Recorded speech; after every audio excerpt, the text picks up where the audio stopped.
Assalamualaikum warahmatullahi wabarakatuh. Salam sejahtera untuk kita semua, Om Swastiastu. Terima kasih kepada para penonton dan pendengar sekalian yang telah berkenan mendengarkan pemaparan hasil penelitian karya ilmiah saya dalam rangka berpartisipasi pada lomba karya tulis inovatif yang diselenggarakan oleh Bapeda Kota Tangerang. Yang terhormat para pimpinan dan staf Bapeda yang tidak bisa saya sebutkan namanya satu persatu. Izinkan saya Silvia Mawaddah untuk memaparkan hasil karya tulis saya dengan judul Peran Modal Sosial dalam Meningkatkan Kinerja UMKM, Bukti dari UMKM Formal dan Informal di Kota Tangerang. Oke, langsung saja kita masuk kepada pendahuluan dalam penelitian saya, di mana adanya fenomena gap yang saya temukan pada sebuah jurnal ekonomi yang berjudul Social Capital and Location as Determinants in Improving MSME Performance, yang dimana sebenarnya fenomena gap yang saya temukan ini adalah alasan saya mengapa saya mengambil judul penelitian saya ini, yang dimana di dalam jurnal tersebut terdapat sebuah permasalahan, yaitu permasalahannya adalah mencakup tentang kinerja finansial dan non-finansial serta perbedaan UMKM formal dan informal. Kemudian untuk research gap-nya sendiri di sini pada variabel modal sosial, yaitu saya merujuk kepada penelitian yang dilakukan oleh Husaini et al. 2022, Abani et al. 2024, dan bisa dilihat di sini, yaitu di mana mereka menyatakan bahwasanya modal sosial itu berpengaruh atau berkontribusi terhadap kinerja UMKM. Sedangkan menurut HA dan Purwati, modal sosial itu sendiri tidak berkontribusi terhadap kinerja UMKM. Nah, untuk lokasi dalam penelitian ini, Husaini et al. Dan Lim et al. Menyatakan bahwasanya lokasi berkontribusi terhadap kinerja UMKM. Sedangkan menurut Jumaryadi dan Suminah, itu lokasi tidak berkontribusi terhadap kinerja UMKM. Nah, untuk variabel inovasi, di sini merujuk pada penelitian Sai et al. 2022, Jumaryadi dan Pusung, yang dimana menyatakan bahwasanya inovasi itu berkontribusi terhadap kinerja UMKM. Sedangkan menurut Timotius dan Marin Idaroga, kemudian menurut Mikulik juga, inovasi itu sendiri tidak berkontribusi terhadap kinerja UMKM. Nah, untuk jumlah pertumbuhan UMKM sendiri bisa dilihat oleh teman-teman sekalian di sini, jumlah pertumbuhan UMKM di Kota Tangerang pada setiap tahunnya di sini mengalami sebuah peningkatan. Oleh karena itu, mengapa lokasi penelitian saya yaitu di Kota Tangerang, salah satunya melihat dari jumlah pertumbuhannya ini, dan karena dekat juga dari tempat tinggal saya. Jadi di sini bisa dilihat 2015, 2016, 2017 sampai 2020 jumlah pertumbuhan UMKM di Kota Tangerang sangat-sangat meningkat, ya bisa dikatakan seperti itu. Apalagi di Kota Tangerang di sini ada yang namanya sebuah pasar lama. Nah, disitulah nanti penelitian saya dilakukan seperti itu. Oke, kita lanjut. Kerangka berpikir dalam penelitian ini, di mana di dalam kerangka berpikir kita bisa lihat variabel independen yang digunakan, ada apa saja, kemudian variabel dependennya ada berapa, dan apakah ada variabel kontrol di dalamnya.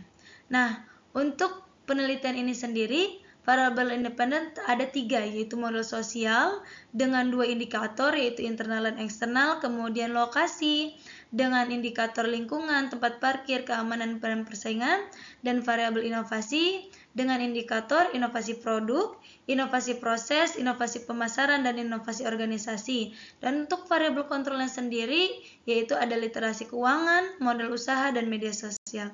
Dan untuk variabel dependennya ada 1, yaitu kinerja UMKM dengan indikator finansial dan non-finansial. Nah, dalam penelitian ini saya memasukkan sebuah landasan teori guna agar para penonton dan pendengar tahu teori apa sajakah yang terdapat dalam penelitian ini.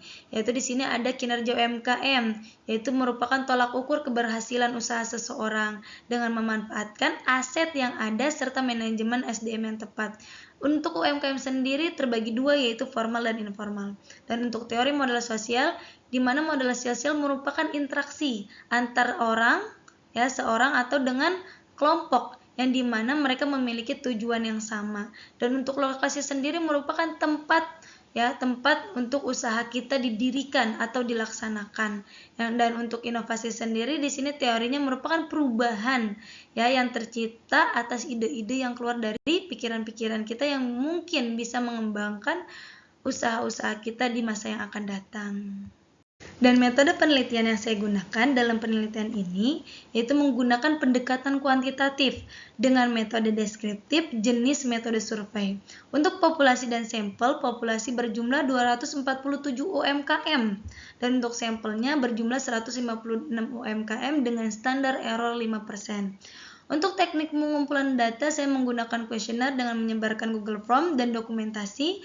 Dan untuk analisis datanya sendiri, saya menggunakan 4 analisis, yaitu uji asumsi klasik, analisis regresi linear berganda, analisis determinan, dan yang terakhir uji hipotesis. Oke, kita lanjut data analisis yang pertama, yaitu uji asumsi klasik yang mencakup uji normalitas data. Dalam data ini memang bisa kalian lihat, teman-teman, di mana data tersebut tidak berdistribusi normal. Akan tetapi, karena penelitian saya menggunakan asumsi CLT, yaitu Central Limit Theorem, yang menyatakan jika sampel yang digunakan lebih dari 30, maka data tersebut bisa dikatakan normal. Dan alhamdulillah, data saya normal sebab sampel yang saya gunakan lebih dari 30 yaitu 156. Dan untuk uji multinya di sini tidak terjadi multi karena rata-rata nilai toleransi lebih besar dari 0,10 dan untuk nilai rata-rata FIV-nya juga lebih kecil dari 10. Dan untuk uji hetero tidak terjadi hetero karena nilai SIK yang diperoleh itu lebih besar dari 0,05 seperti itu. Dan analisis data yang kedua adalah analisis regresi berganda. Data yang saya sajikan di sini yaitu dia dapat dari hasil perhitungan menggunakan geometri. Untuk nilai koefisien regresi pada setiap variabel independen menghasilkan nilai positif. Oleh karena itu, jika variabel independen meningkat, maka variabel dependen juga meningkat. Contoh, variabel independen di sini yaitu adalah model sosial. Jika variabel model sosial meningkat, maka variabel kinerja UMKM juga akan meningkat. Nah, jika teman-teman ingin tahu nilai konstanta atau nilai variabel dependen itu berapa jumlahnya, bisa dilihat di dalam data, yaitu intercept, yaitu jumlahnya 10.395.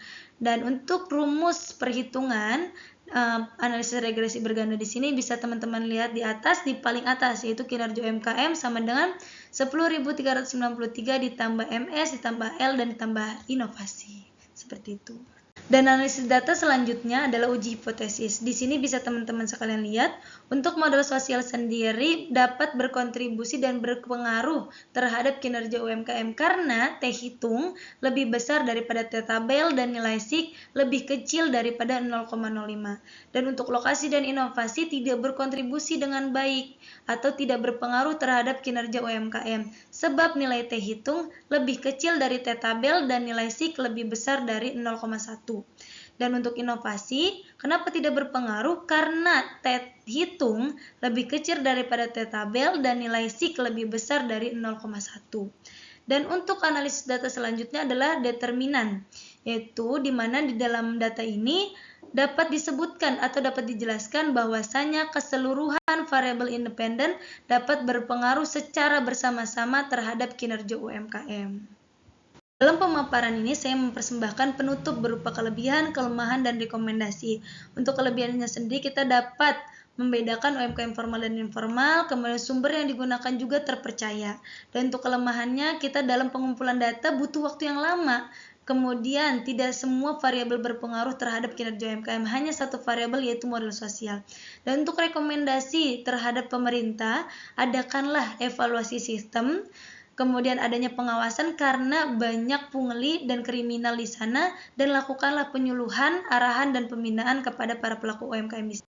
Untuk kesimpulan, modal sosial berkontribusi dan signifikan terhadap kinerja UMKM, sedangkan lokasi dan inovasi serta variabel-variabel kontrol yang digunakan tidak berkontribusi sama sekali dan tidak signifikan terhadap kinerja UMKM. Dan ini adalah bukti saya melakukan sebuah penelitian di Pasar Lama Kota Tangerang. Mungkin itu saja yang bisa saya sampaikan, kurang lebihnya mohon maaf. Wassalamualaikum warahmatullahi wabarakatuh.